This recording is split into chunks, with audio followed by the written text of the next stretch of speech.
యెహోవా వైపు తిరిగిన ఎడల ఆయన వారి యందు జాలిపడెను. యెషయా గ్రంథము 55వ అధ్యాయము 7వ వచనము. ప్రియ సహోదరి సహోదరుడా, మన హీన స్థితిలో మనము మన వారి యొద్దకు వెళ్తే వారు మనల్ని గౌరవిస్తారా? కనీసం మనవారు అని అయినా చెప్పుకుంటారా?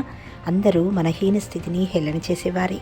కానీ జీవము గల దేవుడు, మహోన్నతుడైన దేవుడు నీవు హీనస్థితిలో ఉండగానే నిన్ను ప్రేమిస్తున్నాడు, నీ యందు జాలి పడుతున్నాడు. ఆ జాలి ఎటువంటిదో తెలుసా? నీవు ఊహించలేవు.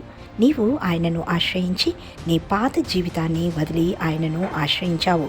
కాబట్టి నీ ఎడల తనకున్న శ్రేష్టమైన తలంపుల ప్రకారము నీ హీన స్థితి నుండి ఉన్నత స్థితిలో నిలబెడతాడు. ఎండిపోయిన నీ జీవితాన్ని తిరిగి చిగురింపజేస్తాడు.